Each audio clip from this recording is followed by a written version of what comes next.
Students, आज के इस वीडियो में हम लोग इंडस्ट्रियल सोशियोलॉजी के कुछ एमसीक्यूज, मल्टीपल चॉइस क्वेश्चंस, वस्तुनिष्ठ प्रश्न उत्तर के साथ हम लोग आज उसकी चर्चा करेंगे। पहला प्रश्न है, औद्योगिक समाजशास्त्र निम्नलिखित में से किन समस्याओं का अध्ययन करता है?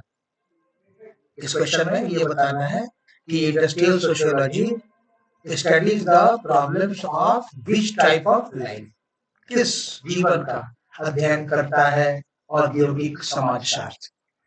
तो जैसा कि आप देख रहे हैं ए बी सी डी, इसमें 4 विकल्प हैं। चारों विकल्प में पहला है इंडस्ट्रियल लाइफ, औद्योगिक जीवन, दूसरा है पॉलिटिकल लाइफ, राजनीतिक जीवन, तीसरा रिलीजियस लाइफ, धार्मिक जीवन, और चौथा है उपरोक्त में से कोई नहीं। तो इस प्रश्न का उत्तर इसमें बिल्कुल स्पष्ट है कि औद्योगिक समाजशास्त्र है तो ये औद्योगिक समस्याओं का ही अध्ययन करता है, और इसलिए इसका उत्तर है ए, औद्योगिक जीवन, industrial life. This is the answer. आइए चलते हैं अब दूसरे प्रश्न पर। आपने इस प्रश्न को समझ लिया होगा। दूसरा प्रश्न है कि औद्योगिक समाजशास्त्र का जनक किसे माना जाता है? 4 विकल्प हैं। आपको ये बताना है कि इंडस्ट्रियल सोशियोलॉजी के फादर, इसके जन्मदाता कौन है? पहला विकल्प अगस्त काम्ट, दूसरा एल्टन मायो, तीसरा एमिल डुर्कheim और डी ऑप्शन है मैक्स वेबर। तो जैसा कि आप जानते हैं कि अगस्त काम्ट सोशियोलॉजी के फादर, समाजशास्त्र के जनक थे। एमिल डुर्कheim ने आत्महत्या, श्रम विभाजन जैसे कई विषयों पर इनका बहुत गहन अध्ययन है।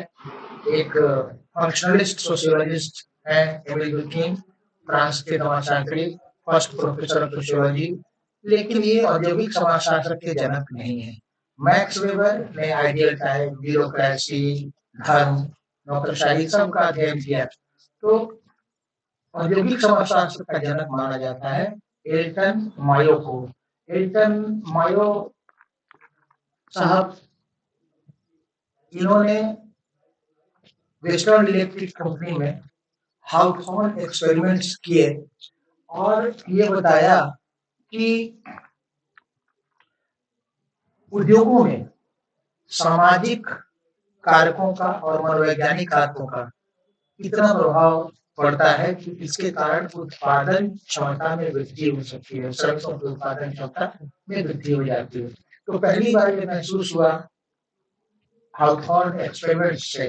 हाउथॉर्न एक्सपेरिमेंट्स ये स्पेलिंग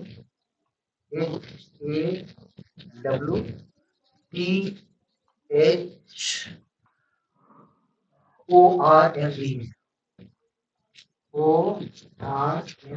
हाउथॉर्न एक्सपेरिमेंट, और ये किए गए थे वेस्टर्न इलेक्ट्रिक कंपनी शिकागो में। Western electric company Chicago. तो इसी के बाद से औद्योगिक समाजशास्त्र का जन्म होता है। तो इसका आंसर है एल्टन मायो। आइए आते हैं चौथे विकल्प पर। आते हैं तीसरे प्रश्न पर। और अगला प्रश्न है जिसमें आपको 2 सूचियों को आपस में मैच करना है। तो पहली सूची में है कॉटेज वस्तु। अब आपको ये पहचानना है कि जो लिस्ट 2 है, दूसरी सूची में ट्रेड, कंस्ट्रक्शन, माइनिंग और बीड़ी उद्योग, तो इन चारों में से कौन कुटीर उद्योग है? कुटीर उद्योग का होता है वैसे उद्योग जो घर में उत्पादन कर लिए जाते हैं। तो आप देख सकते हैं कि जो पहला विकल्प है कुटीर उद्योग यानी कॉटेज इंडस्ट्री, तो कॉटेज इंडस्ट्री घर में होने वाला जो ट्रेड घर में नहीं होता, निर्माण ये भी होम इंडस्ट्री नहीं है, माइनिंग खदान में होता है, माइंस में होता है। एक बिजली बनाने वाला काम ऐसा है जो घर में होता है। तो आप देखेंगे बिजली, कुटीर उद्योग है बिजली। और दूसरा है प्राथमिक क्षेत्र। प्राथमिक क्षेत्र हम उस क्षेत्र को कहते हैं, प्राइमरी सेक्टर, जो नेचुरल रिसोर्सेज को, प्राकृतिक संसाधनों को निकाले, एक्सट्रैक्ट करे। खेती प्राइमरी सेक्टर है, माइनिंग प्राइमरी सेक्टर है, नेचुरल रिसोर्सेज को एक्सट्रैक्ट करना, निकालना, तो प्राइमरी सेक्टर है, ये है माइनिंग। और अब तीसरा है सेकेंडरी सेक्टर, यानी माध्यमिक क्षेत्र या द्वितीय क्षेत्र। द्वितीय क्षेत्र आपका कंस्ट्रक्शन, क्योंकि द्वितीय क्षेत्र उन क्षेत्रों को कहते हैं जो वस्तुओं का उत्पादन करते हैं, manufactured goods. Primary sector secondary sectors के लिए सामान बनाते हैं, जो प्राथमिक क्षेत्र है वो द्वितीय क्षेत्र के लिए सामान बनाता है, द्वितीय क्षेत्र उस पर आधारित होता है। तो निर्माण का जो क्षेत्र है वो सेकेंडरी सेक्टर है। तो इसका मतलब कि सी को मिलाएंगे निर्माण से, सी का 2। और तृतीय क्षेत्र मतलब टर्शियरी सेक्टर, इसका नाम है टर्शियरी। टर्शियरी मतलब तृतीयक, तीसरा। तो ये आपका जो तीसरा क्षेत्र है जो सर्विसेज प्रोवाइड करता है, सेवा देता है, तो ये है व्यापार। तो तृतीय क्षेत्र है व्यापार। तो वो ऑप्शन जिसमें ए 4 नंबर, तो A4 आप देखिएगा इसी ऑप्शन में ये मिल रहा है। देखिए इसमें A 4 से मिल रहा है, B 3 से मिल रहा है, C आपका ये C मिल रहा है दूसरे नंबर पर जो निर्माण क्षेत्र है उससे, निर्माण से। और ये जो डी है 1 से, तृतीय क्षेत्र है व्यापार। तो इसका उत्तर है सी। आइए चलते हैं अगले चौथे प्रश्न पर। इस प्रश्न में आपसे पूछा जा रहा है कि औद्योगिक क्रांति की शुरुआत कहाँ हुई। आपको औद्योगिक क्रांति विश्व में कहाँ शुरू हुई थी ये बताना है। तो औद्योगिक क्रांति की शुरुआत, जैसा कि आपको पहले से ज्ञात होगा, ये इंग्लैंड में, जिसे हम कहते हैं ब्रिटेन, ब्रिटेन में शुरू हुई थी औद्योगिक क्रांति। तो इसका उत्तर है ब्रिटेन। आइए अगले प्रश्न की ओर चलते हैं।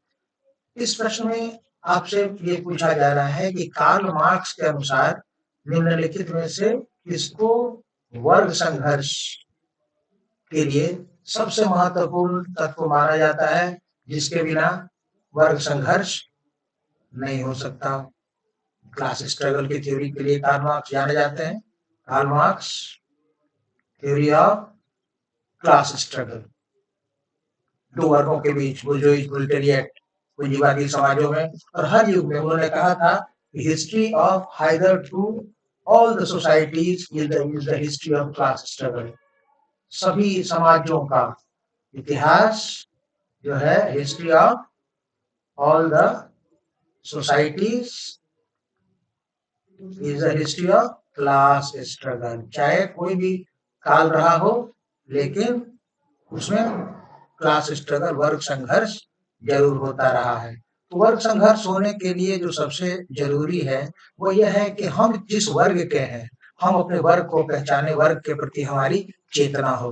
तो इसका उत्तर है क्लास कंसर्सनेस। क्लास कंसर्सनेस के कारण ही वर्ग संघर्ष होता है। इसका उत्तर है बी, क्लास कंसर्सनेस। आइए चलते हैं अगले प्रश्न की ओर। अगला प्रश्न आपसे पूछ रहा है कि हाउथॉर्न एक्सपेरिमेंट्स यानी हाउथॉर्न प्रयोग किस व्यक्ति के साथ, किस औद्योगिक समाजशास्त्री के साथ जुड़ा है। तो अभी इसके पहले के प्रश्न में मैंने आपको बताया था कि हाउथॉर्न एक्सपेरिमेंट्स से ही इंडस्ट्रियल सोशियोलॉजी की नींव रखी गई थी। हाउथॉर्न एक्सपेरिमेंट्स, एक बार दोबारा मैं आपको बताता हूं, हाउथॉर्न एक्सपेरिमेंट्स, और ये हुए शिकागो की वेस्टर्न इलेक्ट्रिक कंपनी में, कंपनी शिकागो में।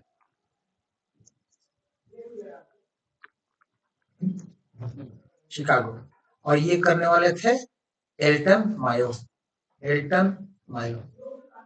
तो इस प्रश्न का उत्तर है बी, एल्टन मायो का नाम हाउथॉर्न प्रयोगों से जुड़ा है और हाउथॉर्न प्रयोगों से ही शुरुआत हुई थी औद्योगिक समाजशास्त्र की। तो एल्टन मायो औद्योगिक समाजशास्त्र के लिए बहुत ही महत्वपूर्ण नाम है। आइए अगला प्रश्न, क्या भारत में उद्योगों में लाइसेंसिंग अभी भी लागू है। जैसा कि आपको ज्ञात होगा कि भारत में नई औद्योगिक नीति के तहत लाइसेंसिंग को पूरी तरह से समाप्त नहीं किया गया, केवल कुछ क्षेत्रों के लिए इसे सीमित रखा गया है। तो इसलिए इस प्रश्न का उत्तर है only for limited sectors, only for limited sectors. इसका उत्तर है बी, केवल सीमित क्षेत्रों में ही हम भारत में लाइसेंसिंग लागू है। उद्योगों में लाइसेंसिंग की बात यहां की जा रही है। अगला प्रश्न, उद्योगों में दो तरह के कामगार होते हैं, वर्कर्स होते हैं, और इन वर्कर्स को दो कैटेगरीज में, जो व्हाइट कॉलर और ब्लू कॉलर्स के नाम से जाने जाते हैं, जो शारीरिक श्रम करते हैं, मेहनत कश मजदूर, वो ब्लू कॉलर वर्कर्स कहे जाते हैं। ब्लू कॉलर यानी नीली कमीज वाले, नीली कॉलर वाले, blue collar workers, blue collar workers. Blue मतलब नीला, नीली कॉलर वाले मतलब नीला कपड़ा पहनने वाले, नीला कपड़ा पहनने वाले। और व्हाइट कॉलर दूसरी कैटेगरी जो है व्हाइट मतलब सफेद। तो सफेद कपड़ा पहनने वाले जिसको सफेद पोश भी कहते हैं। तो निम्नलिखित में से कौन सफेद पोश कार्यकर्ता नहीं है। देखिए, डॉक्टर भी ऑफिस में काम करता है तो ये नहीं है, इंजीनियर भी ऑफिस में काम करता है तो ये भी सफेद पोश कार्यकर्ता ही है। अब ये भी सफेद पोश कार्यकर्ता है। अब कौन सफेद पोश कार्यकर्ता इसमें नहीं है, मैनेजर भी ऑफिस में काम करता है तो यह भी सफेद पोश कार्यकर्ता है। यहाँ पूछा जा रहा है कि व्हाइट कॉलर वर्कर कौन नहीं है, सफेद पोश कार्यकर्ता कौन नहीं है, नहीं बताना, नॉट। तो जो मशीन ऑपरेटर है ये काम करता है हाथों से, औजार से, टूल्स से, रेंच, ग्लास, पेचकस जैसी चीजों से। तो ये इसका उत्तर है मशीन ऑपरेटर, मशीन को चलाने वाला व्यक्ति ये ब्लू कॉलर वर्कर है, ब्लू कॉलर वर्कर है। और ये आपके डॉक्टर, इंजीनियर और मैनेजर, ये तीनों व्हाइट कॉलर, सफेद पोश है, व्हाइट कॉलर वर्कर्स हैं। तो समझ गए कि इसका उत्तर है machine operator. White collar worker कौन नहीं है, तो machine operator white collar worker नहीं है, मशीन ऑपरेटर एक ब्लू कॉलर वर्कर है। अगला प्रश्न है बॉम्बे टेक्सटाइल हड़ताल किस वर्ष में हुई थी? बॉम्बे टेक्सटाइल हड़ताल एक बहुत ही मशहूर फेमस हड़ताल है जो ये बॉम्बे में हुई थी और इसके नेता थे दत्ता सामंत। दत्ता सामंत दत्ता सामंत ने ब्लू कॉलर वर्कर्स को लेकर के दत्ता सामंत ने एक बॉम्बे में 1982 में 18 जनवरी 1982 को 18 जनवरी 1982 को एक बहुत ही नामी हड़ताल कराई थी जिसमें 65 मिलों के 2.5 लाख श्रमिक हड़ताल पर एक बार चले गए। इसी को कहा जाता है बॉम्बे टेक्सटाइल स्ट्राइक। बॉम्बे की टेक्सटाइल हड़ताल मतलब कपड़े की मिलें, कपड़े की मिलों में हड़ताल ये 1982 में हुई थी। ये बहुत लंबी चली थी। दत्ता सामंत के नेतृत्व में 2.5 लाख श्रमिक एक बार हड़ताल पर चले गए थे 65 कपड़ा के मिलों के। अगला प्रश्न है the consequences of industrial dispute is harmful for. ये बहुत ही एक महत्वपूर्ण टॉपिक है इंडस्ट्रियल सोशियोलॉजी में कि औद्योगिक विवाद यानी औद्योगिक झगड़े मालिक और मजदूर के बीच, उद्योगपति और श्रमिकों के बीच जो औद्योगिक विवाद है, यह औद्योगिक विवाद कैसे ये हानिकारक है, किसके लिए हानिकारक है? तो जाहिर सी बात है कि ये हानिकारक तो है ही, क्योंकि औद्योगिक विवाद होगा तो मिलें बंद होंगी, हड़ताल होंगे, तो ये इससे मजदूरों की कमाई नहीं होगी, मजदूर बैठ जाएंगे, तो वर्कर्स के लिए तो घातक है ही है। और कंपनी के मालिकों के लिए, उद्योग के मालिकों के लिए जब कंपनी बंद हो जाएगी तो इनके लिए भी हानिकारक है। देश की अर्थव्यवस्था के लिए भी हानिकारक है इनके लिए भी। तो कहने का अर्थ ये है कि ये सबके लिए हानिकारक है, ये सबके लिए हानिकारक है। तो इसलिए इसका उत्तर है ये सबके लिए हानिकारक है, मालिकों के लिए, श्रमिकों के लिए, अर्थव्यवस्था के लिए।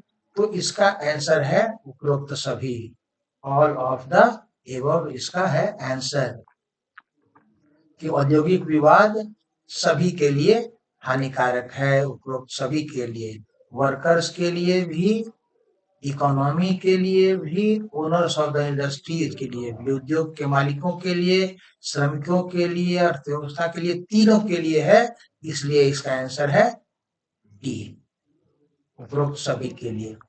तो इस तरह से आज का हमारा वस्तुनिष्ठ प्रश्नों का ये सेशन समाप्त होता है। मिलेंगे अगले वीडियो में।